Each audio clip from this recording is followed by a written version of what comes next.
Welcome to episode 215 of the Necronoma.com. And happy Halloween.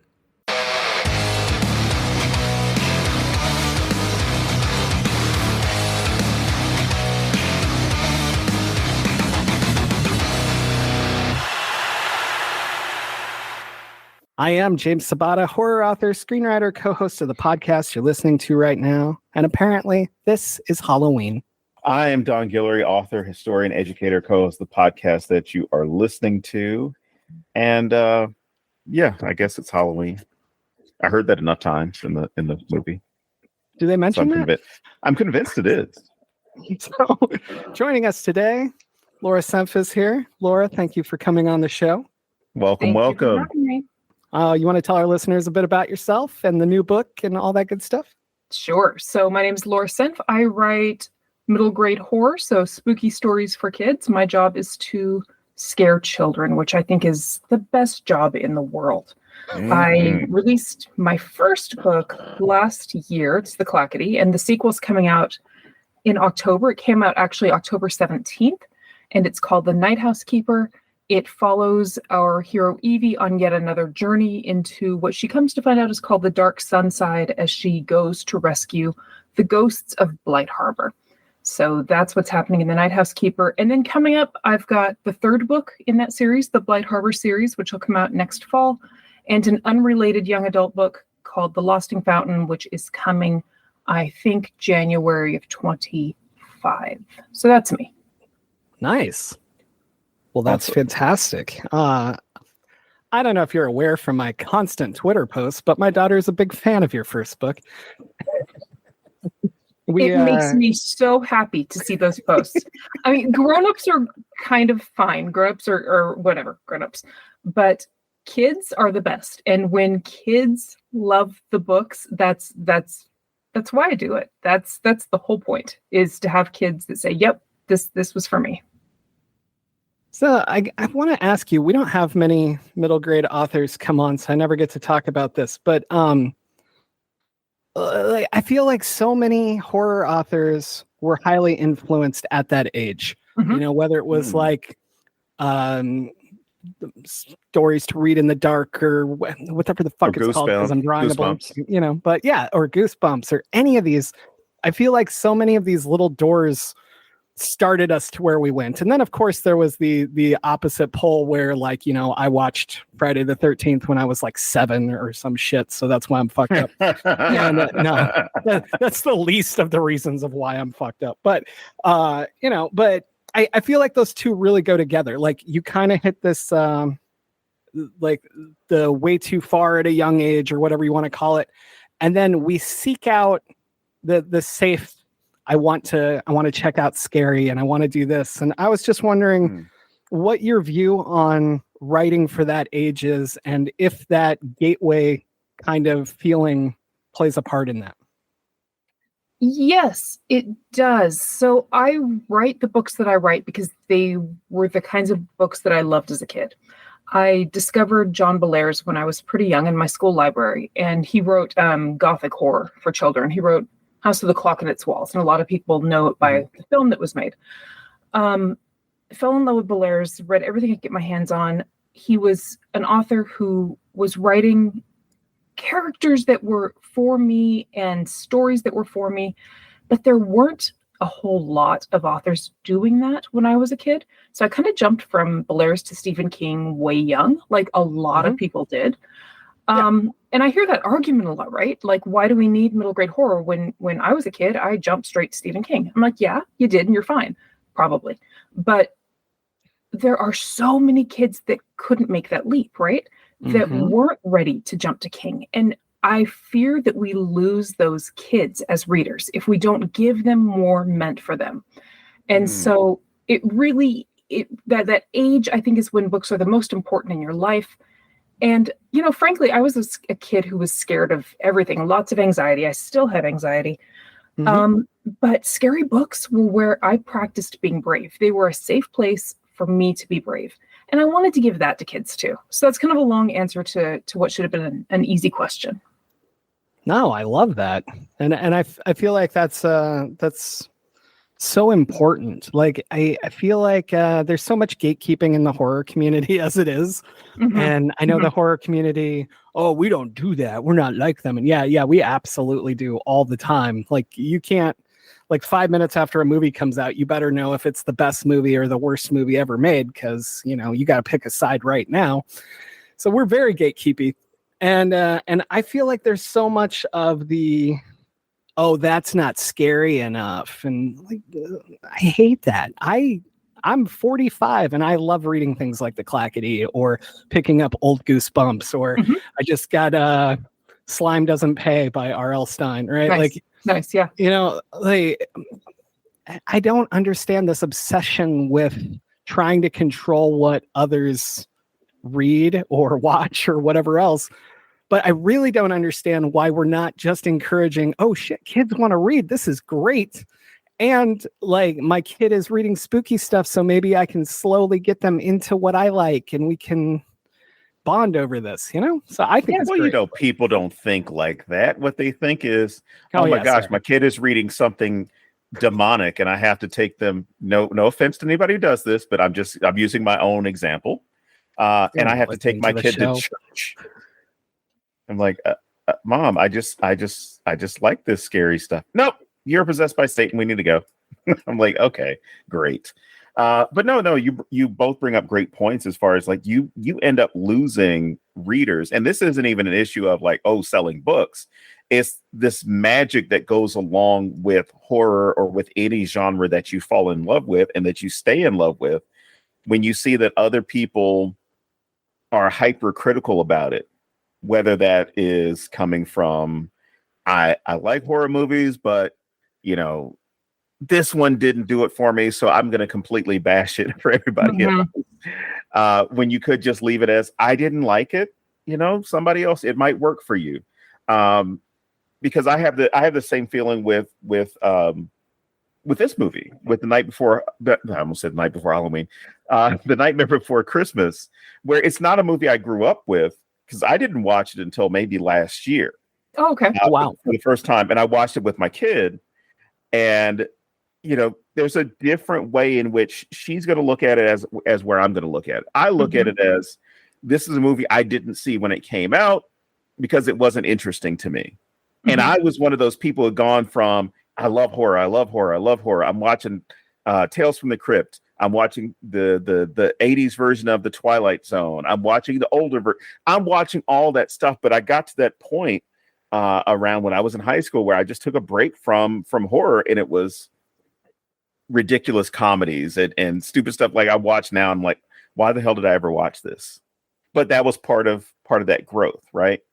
And I think I missed out on a lot of stuff because I wasn't encouraged to make that transition from one form of horror to another that would have kept that light going. So, I definitely see it something that needs to be, I don't want to say exploited, but it's something that needs to be taken advantage of as far as kids' curiosity, get them into reading stuff that they like. They may get something else out of it that we didn't get at that same age because you're going through different circumstances.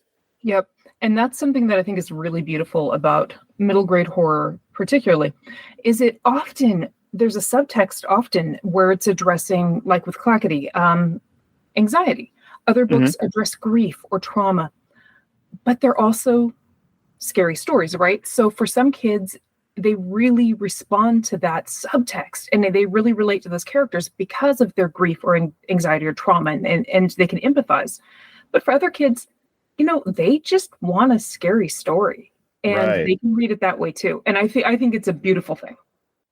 All right, so let's jump into the movie, Laura. We're gonna let you lead the way, and yeah, we'll go however you want to go. So I don't know if I should lead the way, but I will. I have to say, for anyone listening you're letting me, so whatever. Anyone listening who's not aware, Nightmare turned 30 October 29th. So this is excellent timing. And it just worked out. It was perfect. You planned it so well. That's right. It was all me. No. Ironically, the last time that I saw it before watching it for this, at least all the way through, like I've caught bits and pieces here and there, but the last time I really sat and watched it was literally the day it came out in theaters. I was super hyped for it, and I went to the theater, and I did not love it. Like, I didn't hate it. Mm-hmm. I was just like, that was fine, Right. And then I just never got around to watching it again. So this was my second full watch. So there you go. Okay, so we've all got different experiences, because I also saw it when it came out in the theater. I was the kid that this movie was made for, right? The young teenager this movie was made for. Was already into the spooky, really, really loved the movie. Was absolutely one of the kids that was part of that early Hot Topic generation, and it just met me where I was. And I've seen it many times since. I rewatched it very recently with my children. I have twins who are almost 10 years old. My daughter has already seen the movie and loved it, went in with that. Nice. And my son is not quite as spooky, and he had not seen it all the way through before. So it was a first full viewing for him. So it was really interesting to watch it with the two of them. Mm. Nice. Yeah, I watched it with my daughter as well, and she liked it a lot. She's also obsessed with Christmas, so I think that automatically made it even better, because it was her two favorite holidays together, and she was like, what is happening? So. Did you like it better this time around than you did the first time you saw it? Yeah, I think it's also about the age that I was, because I was 15 when it came out, right? And I was on, like, when you do like the group date, but you're not on a date, but you're with the person that you like, but there's like 10 of you, So it was like that. And I think, like, being 15 and sitting next to her, I was like, oh, why are we watching a kids movie? You know what I mean? So I think that also heavily influenced my first viewing of this. So sure. And Dawn, do you like this movie? I'm lukewarm on it. I don't dislike it, and I don't love it, if that makes sense. But it's one of those things, I respect what's there. And especially in the conversation we're going to have, there's some really, I guess, I don't even want to say cliche. There's some things that have been normalized in the movie, or at least in cartoons and kids movies, in family movies, where there's this discussion that's taking place that, in all honesty, I would not have gotten if I'd watched this when I was 15. I would have been caught up in the nostalgia of the songs and the visuals, things like that. And then I would have looked at it as an adult like, whoa. They're saying something here. It's kind of like the old, because we tried to watch it this morning, but for some reason it was buffering. The Looney Tunes cartoons, because I show them to my kid from time to time, and there are jokes that I got as an adult that I definitely did not get when I was a kid and I watched those cartoons, or different themes that come up in criticism, whether it's cultural, political, social, like in this movie, where it's the same thing, where James has a point, which I'm not gonna ruin by jumping ahead to, but you see kind of this idea that hits you when you get to a certain age, or you get into a certain time that you put in with a certain job, or education, or anything. We're just kind of like, it's not enough. Like, I'm bored with this. I need to do something else. And I love how it's handled in a poor way. I mean, as far as like poor decision making by Jack, which is like, oh, let's just take the holiday. I'll just do a different holiday. Yep. And not realizing you have all these people that adore you and love what you're doing for them. They don't need something new. They don't want something new. They want what you've got, because you're the only one who can do it. But that side of like, I'm tired of doing this. Like, I want to do something different. And I think they handle it well by explaining how Jack's lack of foresight results in things not going the way that he had planned for them to go. Yeah, this movie could almost be subtitled Jack's Midlife Crisis, because it's really just, I mean, and if you... He could have bought Twitter. It would have been that easy. He could have bought Twitter. I'm not going to comment, but he could have. But really, if you've read the original poem, I think like in the third or fourth line, it's like Jack was bored. I'm like, well, yeah. That's kind of it, right? He's bored and he wants something new, and he finds this thing that he doesn't understand and that doesn't belong to him. And he's been all his life, he's the Pumpkin King, right? He's been told he can do anything. He's everything. And so he thinks, why can't I also be Christmas? And it's so obviously a commentary on cultural appropriation and how poorly that goes. Absolutely. Well, and it even like I know this term gets thrown around so much that it's become like vague instead of what it actually means. But Jack is like the quintessential cis white average male who is like he's living up to every stereotype that we make fun of in memes and stuff, you know, like he's always been the Pumpkin King. He's had everything handed to him. He has no real problems other than this just isn't doing it for me. Yeah. Mm-hmm. And then and like all these other people are working their asses off to make Jack look amazing.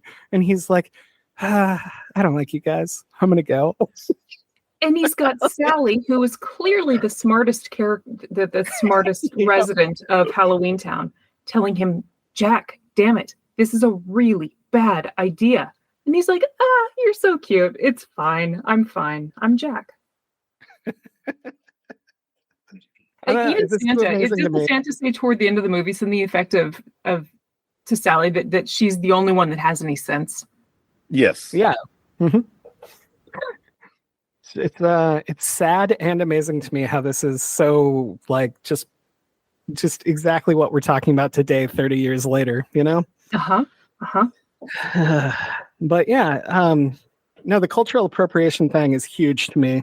I was writing Don because I'll tell you straight out, I've taken a lot of shots at Tim Burton over the years for his supposed takes on race and populations in his movie towns and things like that. And so I was like, Don, look, somehow he managed a movie where it's all about first cultural appropriation, but then learning your lesson and learning that you shouldn't put your views on others and you should embrace what they're doing and help them out instead of trying to control the narrative. And then I was a jerk and immediately followed it with, but of course he segregated them into different towns. So, but again, I'm mostly joking. I'd have to go back and read Burton's poem to decide if his version of Jack does learn a lesson. I think he kind of gets forgiven by Santa, because we've got to remember that Burton did not direct this movie, right? No, this was Henry Selick's directorial debut, and I know we call it Tim Burton's for a reason, but I do wonder if Jack learns his lesson because of Mr. Selick or Mr. Burton. Yeah, no, that's a great point. Selick also has the amazing Wendell and Wild. We've done an episode on that. That would not to spoil my my double feature, but I think that those movies would go really well together while we're talking about them. And I think that he just deserves so much more credit than he gets. Like you said, I understand why we call everything Tim Burton's, just like we call everything Jordan Peele's, no matter what his involvement is. You know, I get it. I get marketing, and it's just always so sad to me. I wish there was more ways to give credit where it's due, as you were saying. Oh, I agree. And it's so permeated the culture that I know people talk about Coraline as a Tim Burton film. I'm like, no. Really? Right. No. Coraline is not a Tim Burton film. That's Gaiman and Selick. The only other thing I really wanted to say about the cultural appropriation thing goes back to what Don was saying about how we view things totally different later. Like, I would have never understood that when I was younger, but I think it's interesting how those seeds, when we see them in things, even if we don't understand them at the time, those seeds help us as we learn these things. And then people can say to us, oh, you know, it's like in Nightmare Before Christmas when this, and then you're like, oh, wow, because you have those seeds in your brain already. And then something triggers them, or just you can make those connections yourself as well. And so I'm always fascinated, obviously, because we have a podcast about it, but how social commentary, you may not even see it, but it can still get in your brain and start making you think about these things. Oh, for sure.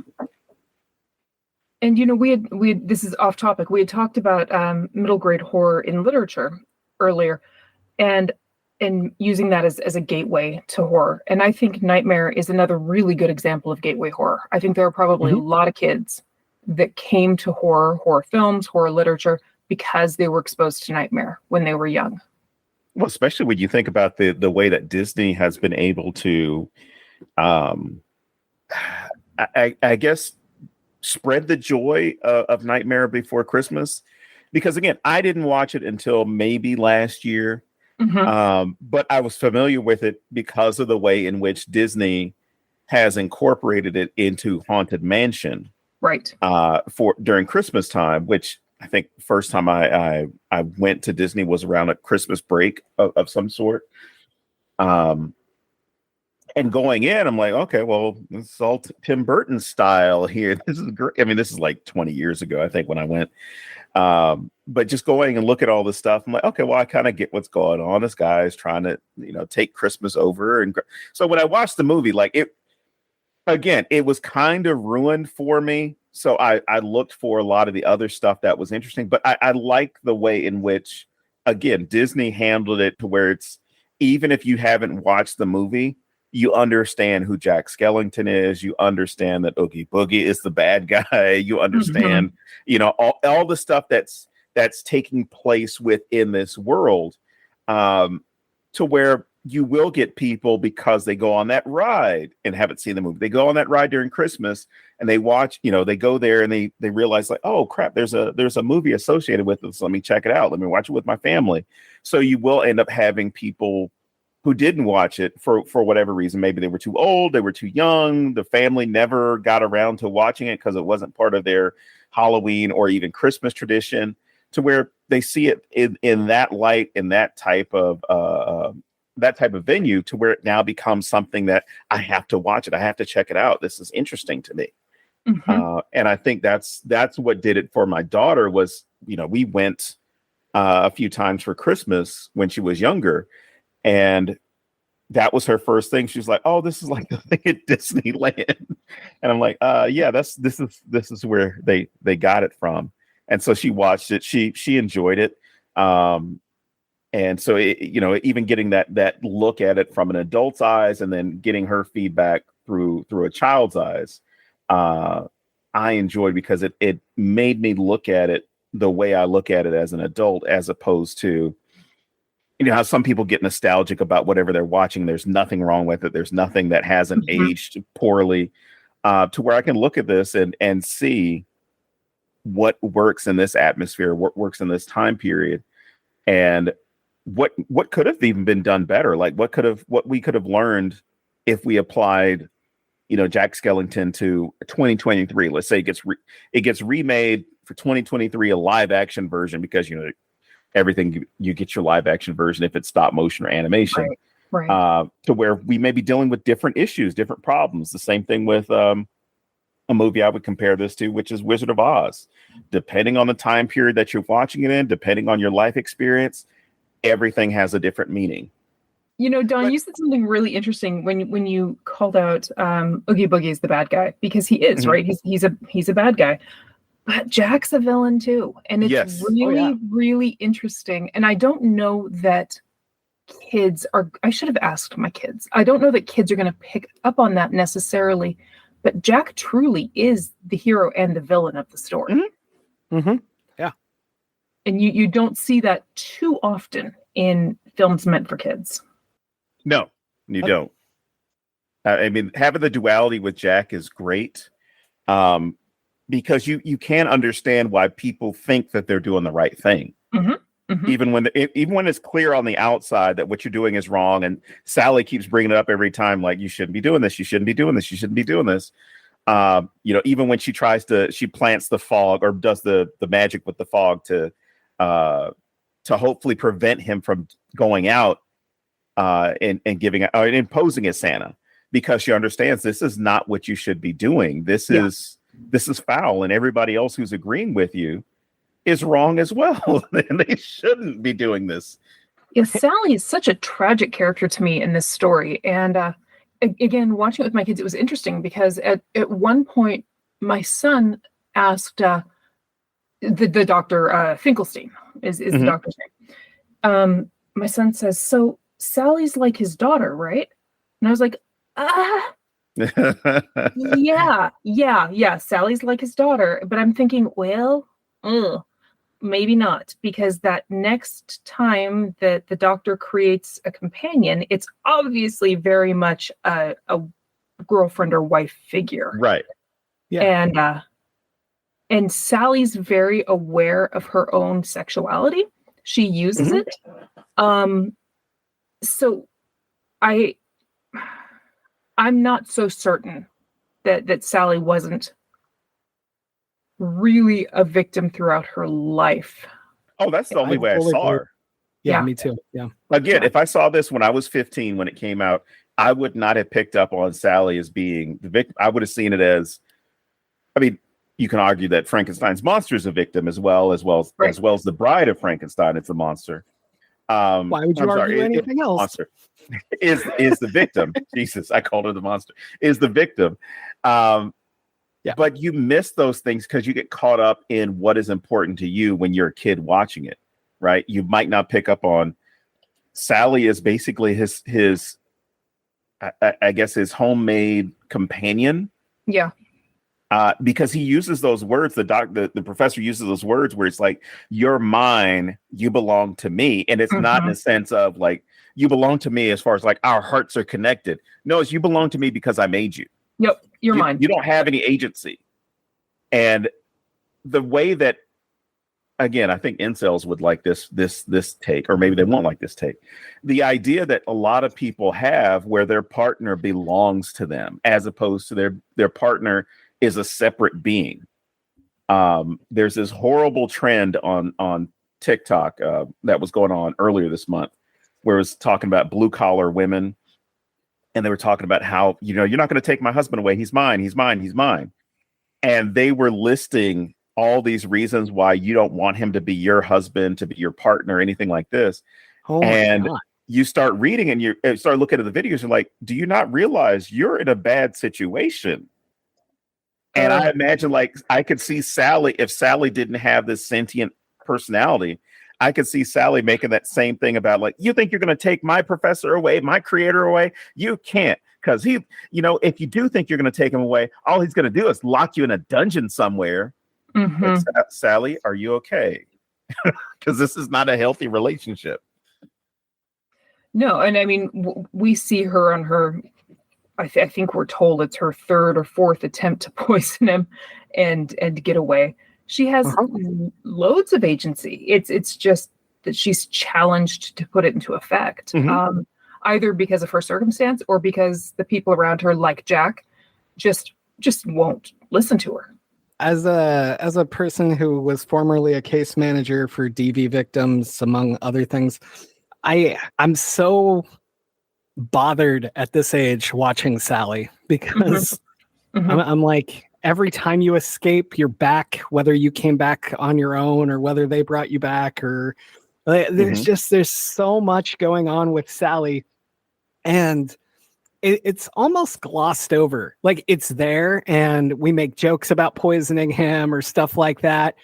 But like, the darkness of Sally's story, it just permeated this viewing for me. Like, I was just paying attention to that so much. And I definitely wouldn't have gotten that when I was younger, but also just like, it really made me realize, like, how do I want to say this? We have so many characters that we give them fun quirks. And then like, it's also their dark backstory. And I really started paying attention to how much that's like me talking to my friends. There's all these memes like, oh, I told somebody a funny story, and then they were like, dude, what the hell? And I feel like that's like every writer's convention I go to. Like, we all have so much trauma and so much dark backstory that we just make fun of it. Like, that's how we deal with it. Right. And I thought it was really interesting that Sally's backstory kind of comes through with that same sort of, haha, we're poisoning him again. That's funny. Right. Yeah, and then you realize that she literally tears herself apart to save herself and to save people she cares about. Like, literally scars herself, tears herself apart to do what's right. I mean, it's intense when you really start looking at Sally's story. And then there's Jack, who's just wasting away bored. Yeah, Jack's just bored. Yeah, he's got everything, and he's bored. You know what Jack reminds me of those old, like, I hate saying old because it's my childhood, those 80s movies about going to college. And it was always these guys like doing everything they could up to the point where they would possibly get, kicked out of college. And that's what Jack Skellington reminds me of. It reminds me of all the, not necessarily even the frat guys, but just the college movie characters where it's like, well, I need a 1.8 to be able to stay in college. And the whole semester is about them. Oh, well, I'm not going to drink and party as much. I'm not going to go to football games as much. But then they realize, like, well, I just need a 1 point whatever to stay in college. And so you see how they're doing everything they can to entertain themselves as opposed to doing the right thing. And in all honesty, Jack's the right thing for Jack in this case would have been, don't do anything. But then we wouldn't have a movie. Well, and did Jack ever have anyone in his life telling him no? I don't think no. so. Oh God, no. I don't think so. And so it never would have occurred to him that he could. Well, even the mayor comes to him and he's like, I need your help. Let me pull up the line. I'm only an elected official. I can't make decisions on my own, which is a great line that you would laugh at as an adult, like, the ineptitude of elected officials, right? Yep. But then you also realize the control that somebody like Jack has, where he's so revered that it's not just the layperson, it's not just the everyday folks that come to get help from. It's the mayor. He can't do anything without him. It's like, I need you to tell me what to do. I can't make a decision. Yeah. As opposed to, I need your help making a decision because I'm not sure exactly where we should go. It's like, no, I can't do it at all. Which I would, I would have loved like redemption arc for everybody as far as like, but this isn't that movie, obviously. No, it's and that actually brings me back to Sally because she was, I guess I misspoke. Somebody did tell Jack no, and it was Sally. She was the one who told him, bad idea, friend. This is not gonna be good. And she was the only one who spoke truth to power, right? She was the only one willing to do that. But you could make the argument. Oh, I'm sorry. No, I'm good. No, I was going to say, but you could still make the argument that you made where nobody is telling him no. It's just that she's the first one. Yeah. And this may be the first time that anybody said no to him. And instead of taking offense to it, right? Where if you're always surrounded by yes people and somebody tells you no, you immediately focus on the person who tells you no, despite the 999 other people that told you yes. This one person. And we don't really have that. He just brushes it off because he's been built up with so much confidence that whatever he's doing is the right thing to do because of all the yes men around him. Even the kids, like it's crazy just to see those kids, the trick-or-treating kids that, lock, shock, and barrel. Yeah. They want to do everything for Jack. They want to make Jack happy, but then it's kind of like, no, we want to release Oogie. We want to involve him in this because that would be fun. Watching it with my kids, my daughter, who really does love scary, when Lock, Shock, and Barrel first came on screen, she said they're scary to me, and I thought about that, and I thought, well, yeah, because they're kids that we believe, right? We've met kids and people like that would do anything, right, to please power, do anything violent, and joyfully do violence. So we believe them. They're really the only kids with any agency in the story. And the violence that they threaten is kind of the most realistic threat of violence we see, aside from the military, which, can the military kill magic? I don't know. But we kind of believe that those kids do want to cut Santa into 90 pieces and do horrible things to him. Right. Well, and the thing I thought was interesting about that is some of their ideas aren't that bad at all. It's like put him in a cage, right? And then you have the cutting him up. And I love how there's no difference to them. Right. Putting him in a cage is exactly the same as cutting him into a million pieces. And that is creepy as heck right there. It is. Just that having no hierarchy of violence or what you would do. Yep. I love this movie. I love it with a very nostalgic sort of love because of when I first saw it and who I was then. But I'll be honest, watching it today, there are times when I feel kind of gross watching it. Like I feel kind of unsettled, uncomfortable, and those kids are part of it. They bother me. I don't feel good when I'm watching those kids. Oh, definitely. It's understandable. It's like whenever you have a childlike creature or childlike being that's doing things that we would not typically associate with children, whether we're talking about, child's play, where you got this doll, or you have something like I think it was the Perfect Child with Macaulay Culkin, Problem Child. Good Son. Good Son. Thank you. Good Son. Yeah. Where you've got all these movies where it's or Children of the Corn for that matter, where you got kids doing violent things. You expect it from adults. You expect there's a mom who might kill her kids, or there's a dad who might go on some crazy spree, right? But you don't ever expect, oh, these kids are going to talk about it in this way and not even talk about it as joking. It's like, this is what our plan is, and you're not going to stop us. Yeah. And the adults in their world believe that they are bad enough and capable enough that they're sent to do the job. So we get that confirmation.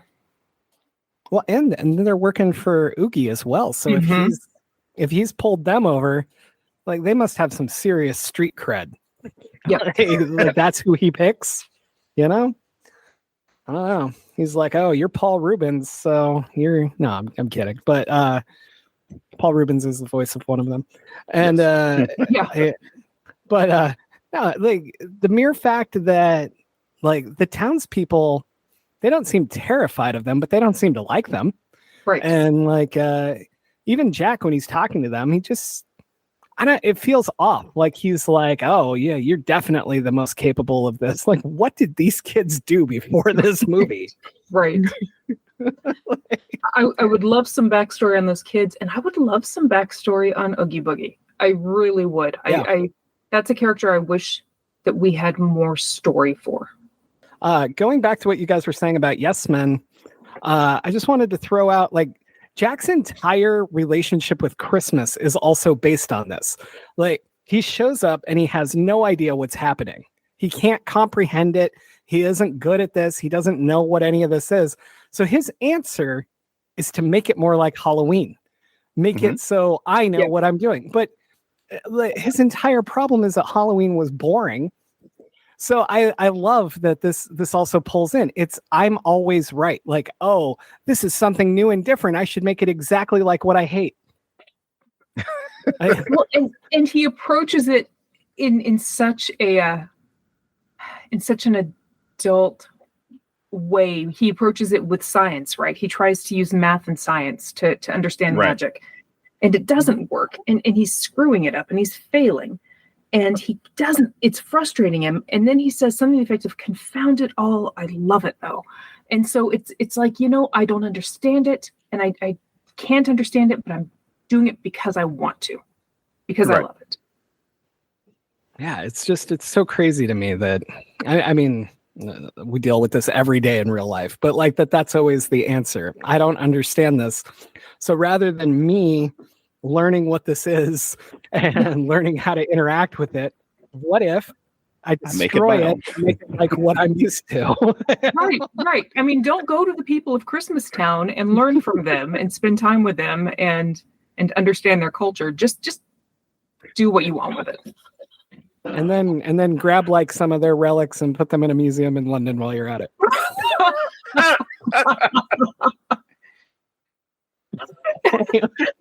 That's in the director's cut. Speaking of relics, okay, so you look at what he does. You know, he brings back the presents and talks about the Christmas tree, which is also funny because when the kids screw up, when Shock, Lock, and Barrel screw up, he's like, well, you brought me. He said, what is this creature? This is not Santa Claus. And they'd gone through the Easter, which also it's really cool to think about how all these holidays have portals or doors that you could enter their world in, or they could leave their world and enter yours. But the fact that he's surprised that the kids got the wrong being when he never really fully described what Santa Claus looked like. And it wasn't until I was watching, I sat there and I thought about it after watching. It's like, well, that makes sense, because if you've never been exposed to Christmas, and I described somebody, and I even called them by the wrong name. I said Sandy Claus as opposed to Santa Claus. You're not going to know what I'm talking about. And that's the same thing with any cultures, traditions. If you're not familiar with them, you're not associated with them, you're quickly going to misunderstand certain things. Like, gosh, like in Christmas in Japan, one of and this was so cool when I found it out. They are obsessed, or I guess I shouldn't even say obsessed. One of the things that is widely eaten in Japan for Christmas is fried chicken. Oh. But in particular, American fried chicken. So it's not like, Korean style or Chinese style, or even like you're going to make our own. There are commercials run by like KFC that are Christmas commercials just to sell chicken. And you have similar traditions here in the United States, where my family, we celebrate what is known widely as Jewish Christmas. Now, we're not Jewish, and we're not followers of any path or any faith, but we would go and get Chinese food for Christmas. And I've been doing it for years, because it was typically the only place that was open when I was working, because a lot of the jobs I worked, it was, I worked even on Christmas. So the one place you could guarantee that was pretty much always open was a Chinese food place. And after I found out that it had a cultural connection where in a lot of places, especially where you had high immigrant communities with Chinese immigrants or Jewish immigrants, that a lot of times that was how Jewish immigrants or Jewish families themselves in these areas, where they were second, third, fourth generation, they would go to the Chinese restaurants to eat because nobody else was open. So it became this tradition that has lasted for decades. And it's been incorporated by people who are non-Jewish as well, where this is what I do. And I asked one of my Jewish friends about it. It's like, yeah, we call it Jewish Christmas. So like, holy shit, this is awesome. I'm going to do this. I'm going to continue. So my mom, when she stays with us, she gets introduced to it. And I told her, like, Mom, we're doing Jewish Christmas. And she was like, I didn't know you converted. I said, no, that's what it's affectionately called, because you're not celebrating Christmas. You're just going and getting Chinese food. You're going out. You're just kind of just spending time with family. And she immediately didn't understand the thing with Chinese food and why it's done. And I explained it. And now she has started doing it, because for her, she's like, I don't want to cook. I don't want to cook for Christmas. So we're going to order Chinese food. So we were able to convert her to it. But again, it's still that recognition of like, it's not ours. It's something that was started by another group of people. Yeah. And we want to enjoy it because it's enjoyable, as opposed to saying like, hey, this is my one festival idea of like, this is how it's done. And then I get upset with my kid because, they decide to eat, I don't know, something else aside from Chinese food. And kind of the same way that Jack gets upset that these guys don't know who they're actually looking for, and chastise. Well, he doesn't really chastise him. He just gets upset and says, go back and get me the real one. I had never noticed how easily they make us blame the kids for this, when, like you said, Jack didn't tell them where to go. So like, he knows what Christmas is because he went to Christmas land. And he's like, go to the Christmas store. They don't know which one's the Christmas store. It doesn't say Christmas on it. So they open one. But this goes back to their street cred again. These kids went in there and somehow got the Easter Bunny out of this land. Yeah, with no problem. Took over, no problem at all. They walked in, took over the guy in charge, and brought him back with them. Like, I don't know what's going on with these three, but I might need a whole movie just about them. Anyway, so but it goes back to Jack. Jack didn't tell them stuff, and I've never noticed this till you brought this up. Not that I've seen it a lot of times, but like, it's so easy. We just accept that, oh, they messed up, and that's fascinating in itself to me. And even if you were to blame the kids, you have to realize they're kids. They're not going to know. Right. So these could have been exchanged for, you could have swapped out an adult character for this, and you would have had the same result where it's, I went looking for this thing you told me about. I went through the door in the forest. But because there's this lack of explanation, there's this lack of giving someone the details of what they should be doing, you can't be mad at them for doing it. They still accomplished getting somebody else out of one of those towns. And again, it seems like they had no problem doing it. There was no, oh yeah, he threw a bunch of Easter eggs. He threw a bunch of these big eggs at us, these big colorful eggs. And they've got yolk on them, or there's none of that. It's simply they open the bag, the Easter bunny jumps out, and you're kind of like, oh, the kids screwed up. But yeah, when you get to a certain point, you realize the reason why they screwed up is because they had poor instruction. Can't blame it on the kids. Can't blame it on the kids. Jack is we see it so many times, but here's another case of Jack being inept because of his circumstances. From what we can tell, he's always been the Pumpkin King and will probably always be the Pumpkin King. Mm-hmm. And he's never had to really work to understand something, much less explain it. It's just, we do what we do, and I'm in charge. And so this would all be something that he doesn't have the capacity or the vocabulary to do. Right. Do you think they took the Easter Bunny back, or did they do something to him? I think they ate it. They ate the Easter Bunny. That'd be pretty great. You just see them eating later. But don't draw attention to it. They just happen to be eating,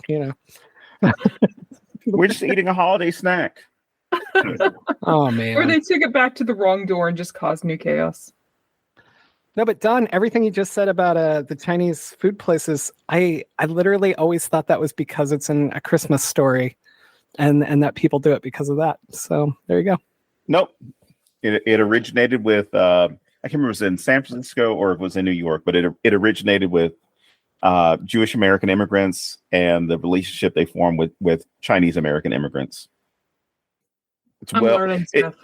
It's one of the coolest ways in which cultures have come together. I mean, there are a lot of good examples, but this is like a really cool one where people came together and formed community when they were being marginalized. And I don't mean by Christmas. I mean, as far as by social and political conditions, they were being marginalized. But you can say the same thing with as far as this idea of cultural appropriation to make a current comparison. One of the families I cannot stand, they begin with a K, and that's all I'm going to say about them, there's no other way to say it. They've stolen so much, so many cultural attributes, whether it's style, hair, body sizes, things like that. And the sad thing is, if Jack had succeeded, which it seems as though he was initially, right? But if Jack had succeeded, all those people in the town, they would have continued to support him and say, like, oh my gosh, Jack, this is so great. You're the king of Halloween and the king of Christmas. This is great. Or they end up combining the holiday and now it becomes theirs, right? There is no recognition given to the originator of it. And you see this with that family where they will wear a certain hairstyle or a certain type of clothing or whatever it happens to be, and then all of a sudden it's like, oh my gosh, did you see Kim's new hairstyle? And there are people of certain communities that'll say, like, we've been wearing that for decades, we've been wearing that forever, that they didn't create this. But because they don't clarify, kind of like Jack Skellington, they don't clarify, it then becomes like, no, this is my personal style, as opposed to I'm going to pay respect from where I got it from and actually credit somebody for it. And then you have all their minions and all their followers and all their shock, lock, and barrel people getting behind him and saying, like, this is such a great thing that you created. I love this hairstyle. Mm-hmm. And, something I really love, and I'm not sure I picked up on it until this viewing, is that initially Santa doesn't forgive Jack. He's pissed. And he's like, listen, I've got to go fix what you messed up. See ya. And we see at the end, there's a little forgiveness. There's the snow that falls and Santa yells Happy Halloween. But initially Santa's not in the mood. He's not going to make everything okay for Jack. No, and nor should it. Maybe it's me, and maybe this is just me being the harsh individual I am when I look at something like this. But I feel as though Jack doesn't learn anything. When we talk about redemption, I don't feel like there's any redemption for him other than, oh shit, I realized that I need to get Santa Claus back and because everybody's scared of what I'm doing, and that's not the point of Christmas. I mean, he at least understands that much as far as what the role of Christmas is. But he's, as you said, James, he's combined these two holidays to where it's not just about giving gifts, it's about scaring at the same time, even if you're not meaning to scare them. But that's what he ends up doing, because the values of Halloween Town are different than the real world, where the scary stuff is okay. And this is by no means of me saying that Halloween and scary stuff can't be celebrated year round, because I do. But the idea that there are certain rules when it comes to certain parts of the year for the general public. Scary stuff is great until November 1st. November 1st, then you have to move on to the next holiday. Which is also interesting, because you have Christmas decorations that are now being put out in July for sale, not people putting them out in the yard, but putting out for sale. So you do have this sense of holidays are encroaching on other holidays in the real world, at least for us.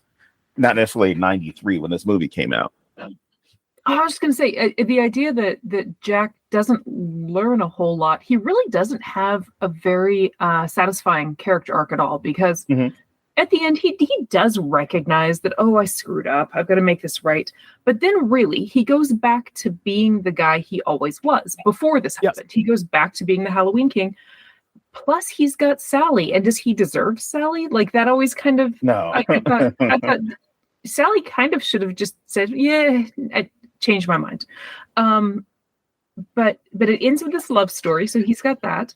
And he gets to go back to being what he always was, which is the king of Halloween Town. So there's not really a consequence for Jack. There's no real arc there.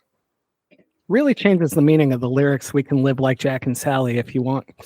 That song has been stuck in my head all week because of this. I would gladly trade that, because I've just had This Is Halloween running through my head nonstop, which was fun for like the first hour.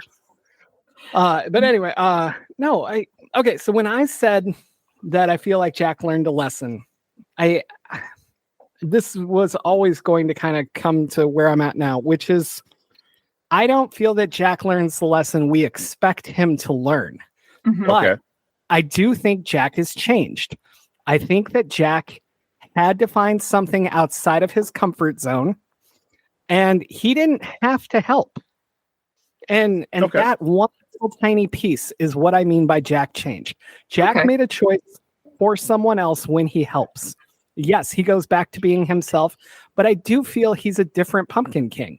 I feel like there's a chance, not necessarily, there's a chance that he will do Halloween differently enough that it's interesting to him again. And I think in the reality where he lives, that's the most we can ask of him. I like your version. With that said, the ending that I believe this movie should have had is Sally living in Christmas land, because she's a good person who wants joy and wants to bring other people joy. And Sally in a little Santa outfit, helping out the elves and packing up the sleigh, I think that would have been really cool. It definitely would have worked better. Yeah. Or Valentine's Day. Make it better than what we get at the end. And then just like Sally turning around and maybe putting some boards over the door and nailing it shut. No.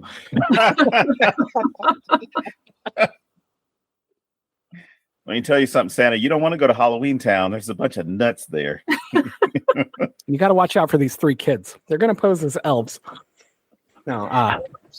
Oh, I have a question for you too. This isn't important, but it's bothered me, and I've never bothered to look it up. What is Dr. Finkelstein? You mean like, is he human or a monster or something? Or? What is he? I thought he was just like I feel as though he was an experiment. Oh, okay. I mean, that's me watching it. I just feel like he was an experiment because I mean, the guy has a skull that has been operated on that he can easily just pop it open, take out half his brain, and put the other half in something that he's creating. So I just always saw him as either he had experimented on himself or he was an experiment. Okay. But it's fun. Because the kids trying to speculate. Is he like a duck? What is he? I'm like, no, he's not a duck, but I don't know what he is. No, that duck. I mean, everybody in town's a little weird. Us. Yeah. Maybe he got his duck face from taking too many selfies. Oh, that explains it. For me, I just like being the weird person I am. I've watched Dr. Strangelove like 200,000 times, and I just get such a Peter Sellers vibe from Dr. Finkelstein. Like I just see the wheelchair in Dr. Strangelove. I don't know. So then I was like, is he supposed to be like, the big threat that's, but then obviously that doesn't happen. He's kind of like a minor antagonist, and clearly, he's getting poisoned so she can get away. So I would say he's not a good guy, but it never really fleshes out the way I expect it to. Like I expect him to have a way bigger role in this, and I don't know. It's kind of odd. It's almost like it just drops off. Well, he kind of forgets about Sally because he finds somebody. Or he builds somebody. Yeah. AI girlfriends are all the rage today. I saw it on CNN, so. Gross. Yeah. I'm just saying, Finkelstein, he's ahead of the game. He's ahead of us, yeah. I don't want to give him too much credit. I'm not. I'm definitely not. Yeah. I mean, he does have an important behind-the-scenes role, though, because he did create Sally. Regardless of what his intentions were. And through the awful life that he gave her, she became a very strong and interesting and dynamic character. So he is important, but it's not necessarily on screen important. Yeah. Right. I can see that. All right, I got a question for you. Do you have a memory of Halloween when you were a kid that still influences anything in your life? Like, do you have a tradition from then, or is there like a favorite story that you tell people or anything like that? I'm just fascinated by this, and I will tell you mine in a minute, or I can go first while you're thinking. So when I was 4, I was super hyped for Halloween. Like I had been counting down the days and stuff, and we went trick-or-treating, and, it was back in the day where every house was decorated and people were super into it, as I remember it, which is probably not the truth. And I remember getting to my neighbor's house 2 houses down. He was at the end of our route, right? So we were almost home. And my neighbor, who I talked to all the time, I hung out with his kids, even when we were little, we went to the park together or things like that with different parents. So I knew him very well, except when I got to his house, he was not him. He was in a full gorilla suit and he was at the back of the living room. And I mean, this terrified me so much that I clearly remember this in my head. He was at the back of the living room. And when his wife opened the door, he came charging at the door, waving his arms and going, and I literally remember my father carrying me while I was bawling, and I dropped my candy and tore off running. So yeah. So that's one that I come back to every single year because I'm like, yeah, I would do that to some poor kid now. I'm going to disappoint you. I don't think I really have one. Halloween wasn't a big deal for my parents. My parents weren't, I'm a spooky mom. My kids weren't spooky parents. So we didn't really decorate for it. It wasn't really a big thing. We did the trick-or-treating, but I was the oldest sibling, so I was at a point kind of in charge of all of that. So no, I don't think I had like that wonderful formative Halloween experience. What about you, Don? Did you have anything? I'm thinking, other than trick-or-treating, I've tried to start some things with my kid where holiday, in October, what we do is we have a list of movies that we have to go through. So I don't have anything from my childhood, unfortunately, but I've started a tradition with her where we're going to watch the first 3 Chucky movies because, once it gets in the Bride of Chucky, then it gets a little bit more adult. But we watched the first 3. We watch, she really got into Nightmare on Elm Street when we watched it last year, where she was coming up to me. She's like, Daddy, it's like 6. Can we watch part 3 tonight? And so I was like, holy crap, she's really into these movies. Yeah. And really it's just been watching a lot of different horror movies, typically one a night. And if we miss a night, we just we do a double feature. So that's what we've kind of done. What I want to do eventually in the future is just set up kind of a makeshift drive-in theater.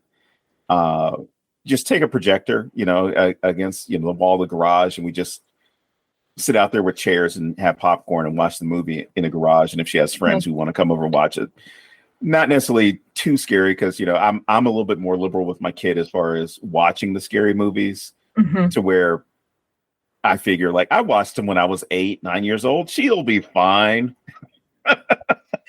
And then she just starts having all these really dark thoughts and ideas, and I have to write it down because I'm like, that would make for a really good story, kid. Don, are you releasing a book anytime soon with your daughter?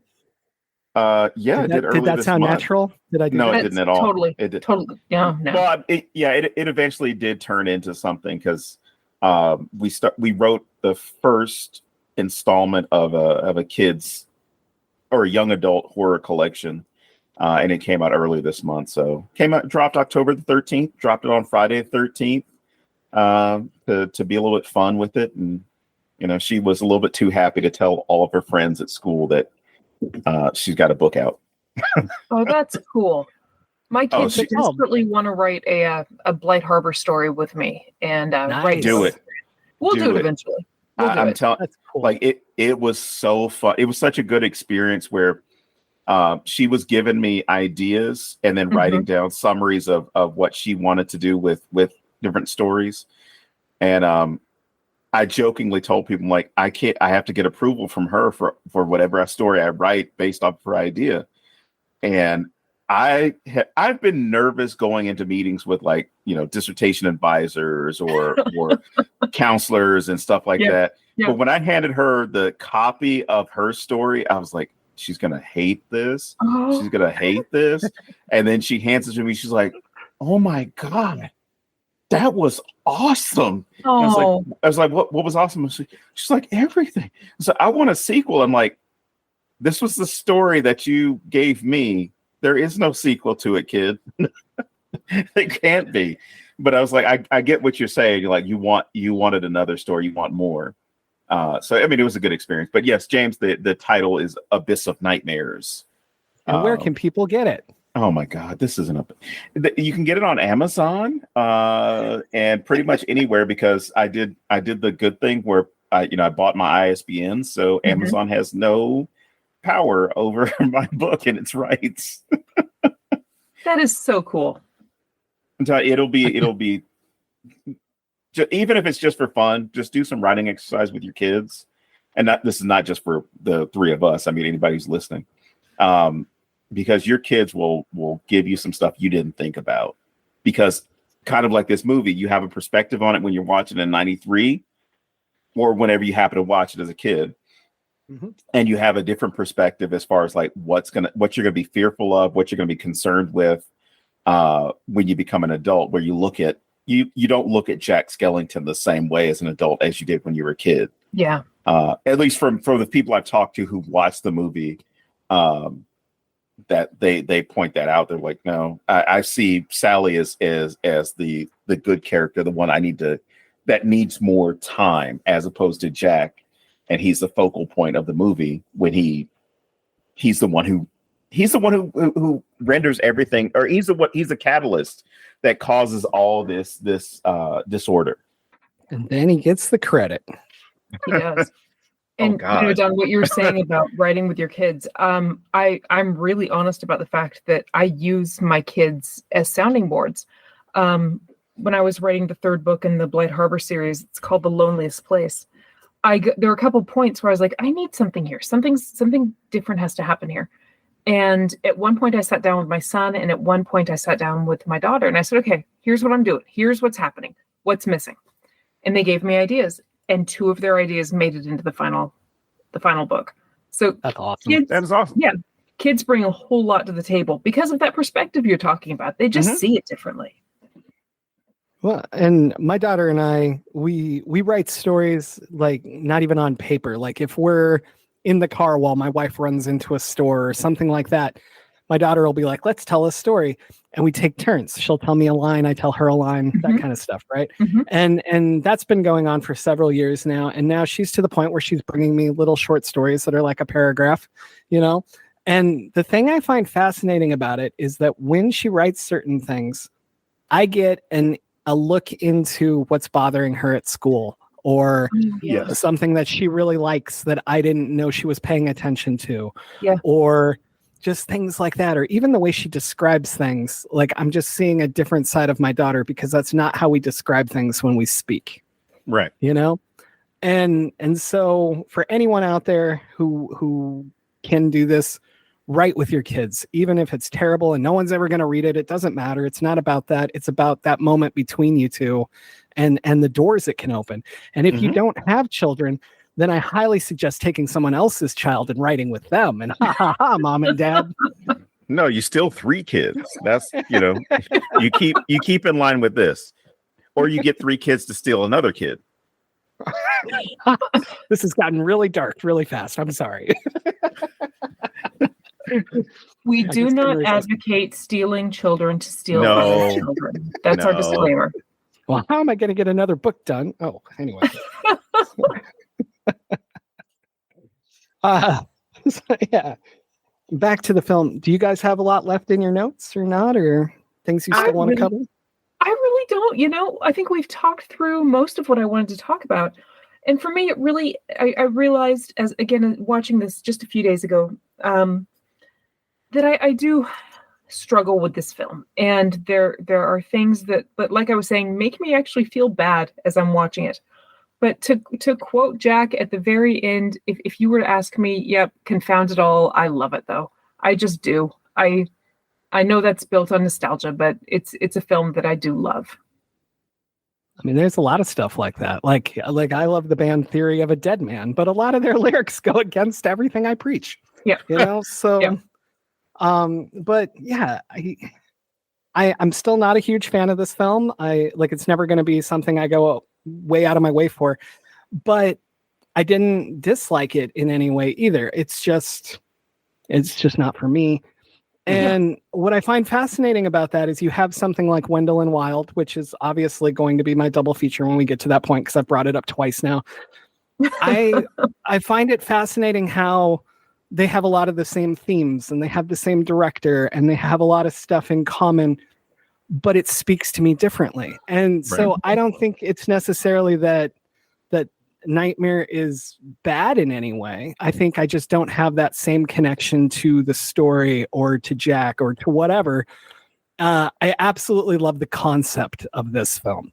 I really love the holiday trees. And I would love to see even shorts, right? Like 5-minute shorts of just going into the different lands or stuff like that. That kind of stuff would fascinate me.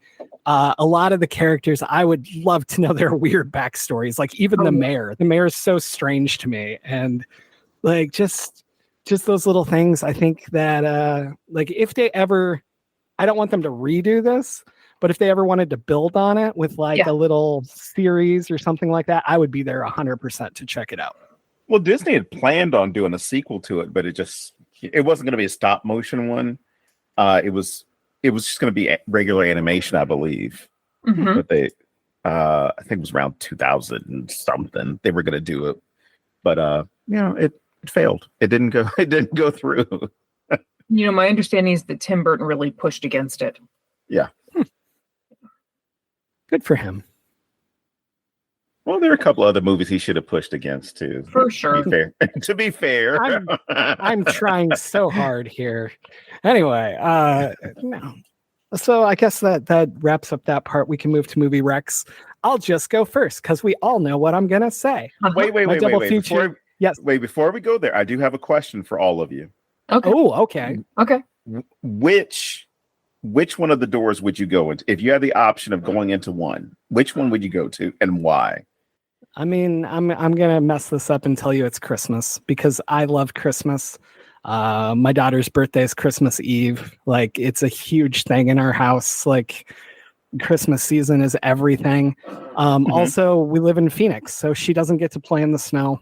So I would absolutely throw open the Christmas door and take her there. Okay. If I was going alone, I'd go to St. Patrick's Day. I would not go to Valentine's Day. I would not go to Thanksgiving. It would probably be Christmas for me too, and for similar reasons. That as a parent, I think I'm the best of myself as a parent around the holidays. I think I'm really building what I hope are going to be meaningful memories and traditions for my kids, and so to explore that with them would be amazing. Part of me wants to say Halloween, but I think Halloween sounds real depressing, and I don't know that I'd actually want to spend a lot of time there. How about you, Don? All right. James knows I'm not a fan of Christmas. I'm not against Christmas. Nope. I'm not a Christmas person. Yeah. I do believe in the magic of Christmas, and I like, things around it, but I don't think I would like to be in Christmas world. I know I wouldn't want to be in Halloween world because of the way it's presented. That wouldn't be fun for me as far as the spooky, that type of spookiness. Mm-hmm. Might be fun for a couple selfies, but I want to leave right away. Yeah. Like, I'm going to walk in, check it out, and walk out. James, you said St. Patrick's Day, and it got me thinking. I was like, son of a bitch.